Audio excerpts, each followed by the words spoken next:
I used to own a Mexican restaurant in the Rio Grande Valley, and the amazing chefs I worked with taught me the secrets of refried beans. These refried beans are sometimes called runny, sticky, and retefritos, which means refried and refried. And the first secret is that it all starts with a good and simple pinto bean recipe. Today we're going to show you Terry's favorite bean recipe. This is the one we use the most in our house. It's real simple, easy to make, and delicious, and I think you're going to love it. For Terry's favorite pinto bean recipe, we're going to use 2.5 cups of Casserole pinto beans. These are our favorite brand of beans, 2 strips of thick-cut Hickory and Mesquite smoked bacon, about half of a J&B salt pork. You can use a little more or a little less of each of these ingredients to your preference. We're also going to add 2 teaspoons of APC OG, which is your salt, pepper, garlic. You can salt to taste later. The cooking process for these is super simple in the crock pot. No soaking needed. You just need to set it to high to get them simmering. Check it every hour or so with a little stir. Depending on the crock pot, these should take about 4 to 5 hours. And bonus, in this video, we're going to show you what I call the 3 stages of refried beans. Stage 1 is what I call the runny bean. Perfect for scooping up with a Mexican spoon. Stage 2 is a little drier bean cooked with a little lard, perfect for spreading on a tortilla or a plate. The flavor's great. Oh baby, stage 3, we add a little more yummy lard and take them to a little toasty finish, incorporating all the yummy crispy goodness from the bottom of the pan. I love these for chalupas because they won't make your tortilla soggy, and the flavor, oh baby, the flavor is several notches above the other 2. We're gonna put them in the crock pot. We're gonna go outside and drink beer all day and then come back later and eat beans. I'm just kidding. All right, we're gonna take 2.5 cups. That's about 2.5. Put them in here, go over here and rinse them. Big question a lot of people ask is, do you soak your beans overnight or for a few hours? We never soak beans. We've tried it. I think they just cook better and taste better if you don't soak them, but that's my opinion. You do the beans the way you like. So in this crock pot with 2.5 cups of beans, we used 6 cups of water. I like to get the water in the crock pot with the beans first while I cut up the other ingredients. We're gonna put these 2 garlic cloves in here at the beginning. This is clove number 2, that goes in there. As I mentioned earlier, Terry likes to use 2 strips of bacon. I'm gonna pile them up, and then I'm gonna just cut them up into small pieces. I like these tiny pieces because when they cook, they shrink even more. So you get some delicious bacon with every spoonful of beans. And yes, I know if you fry the bacon first, it adds another wonderful flavor, but this is just a simple crock pot recipe that is still very delicious. I'm gonna take a little bit less than half and cut that up. Into the crock pot it goes. Now we need 2 teaspoons of OG. This is salt, pepper, and garlic. I like to put it in at the beginning, give it a nice little stir. Mainly you want to get the salt, the garlic, and the pepper kind of stirred up with the water. All right, we're going to put our lid on it. All right, you see with the crock pot, you don't need to pre-soak the beans. This has been an hour into the cooking process and they're still not even simmering. Just give them a stir, come back a little bit later, about every hour give them a stir. All right, it's been 3.5 hours. They have a really nice color. You can tell they're cooked, but they're not quite as soft as they need to be. So we're gonna give them another stir and give them about another 45 minutes to an hour. From here, they're very versatile and you can do a lot of different things with them. When the beans are done, you wanna turn off the heat, let them sit for about 20 to 30 minutes at least. We notice that the richness and the flavor of the bean comes out into the broth as they rest and start to cool off. And it kind of reminds me of a steak. When you cook a good steak, you always put it on the plate or on a cutting board and you let it rest a little while. We're gonna put some beans in my little bowl here. Now everybody's a little bit different. We like beans with a lot of broth. At least I do. You know I gotta have some of my homemade salsa in my beans. That should do the trick. All right, friends, let's give these beans a taste test. They're very hot, so I'm just gonna get a little bit.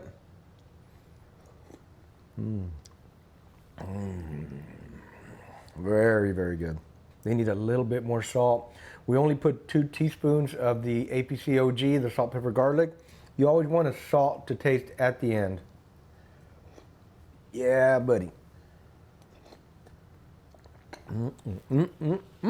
We're gonna show you 3 different ways you can enjoy your beans after they're cooked and after they're cooled the next day, like for breakfast, for a snack, or for a really cool dinner.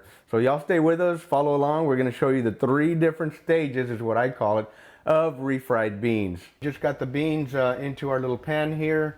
We're gonna season them up with a little bit of OG. So we're putting a little bit of salt, pepper, and garlic. All right, now I call these the runny beans. So I'm gonna put a little bit of water in here. Now remember, we have bacon and salt pork in here, so there's little chunks of bacon and salt pork in there. The only thing we added to this little batch is water. They're starting to warm up. I see a little sizzle going on here, so we're gonna go ahead and start smashing them. Oh boy, if you guys were here and could smell the aroma, they look a little white, as you can see. Part of that is because we have a little bit of bacon and a little bit of salt pork in there. All right, these are looking really good. They're smelling even better. Woo, wish you were here. These are just about done, folks. We got them all smashed up. They're looking good. And this is what I call runny refried beans. Look at that. If you leave the lid off and you keep cooking them at high heat like I have right now, they will dry out as the water evaporates. You'll see a little steam coming out and whatever. But that's a different stage of the refried beans. Get a little plate here. We have a couple of breakfast eggs. We're gonna take some of these runny beans and just kind of serve them on the plate just like this. Ooh-wee. That's some really good eating right there.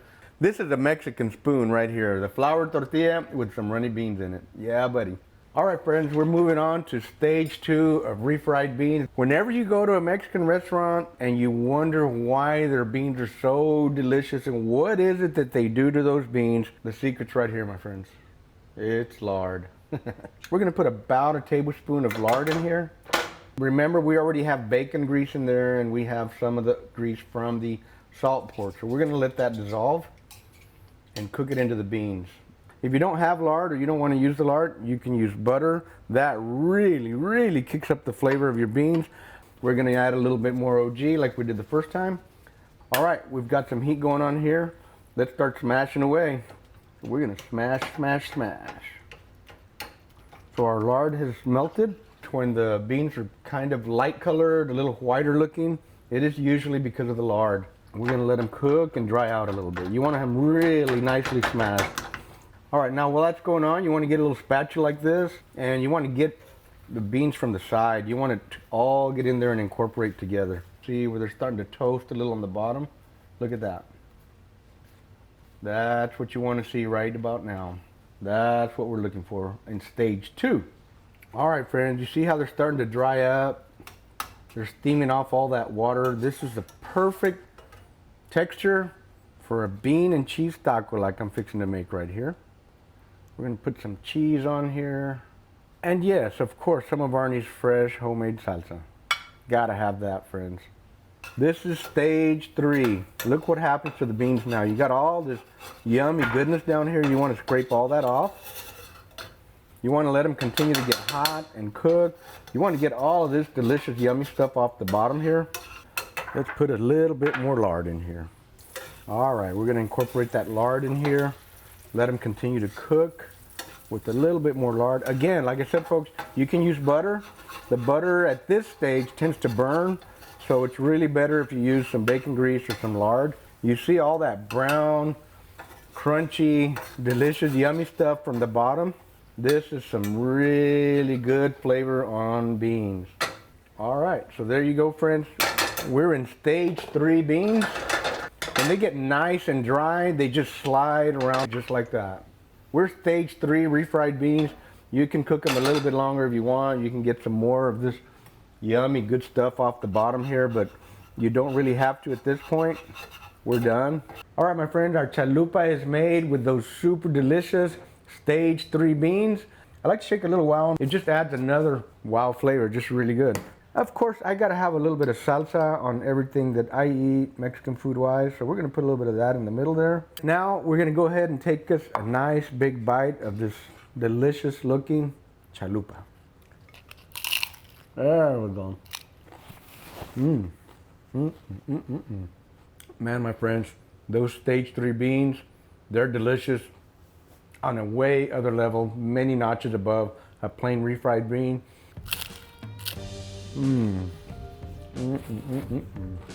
Wowza gazowza. We had a really good time making this video for you guys today. We're gonna finish eating chalupas for today. Hope you enjoyed the video. Remember friends, if you're interested in our APC OG rub and wow, you can get it at pitmaster.us. If you want to up your barbecue game, go to pitmasterclass.us. And down in the comments below, tell us how you like to make your refried beans. What is your secret ingredient? Or what's your favorite way to do them? Thanks for watching, folks. Remember to keep the smoke light, make it work, and boom! Make it a wild kind of day. Boom! All right. Let's go beans. This is so good. That's the right way to make a chalupa. Nice, crunchy tortilla.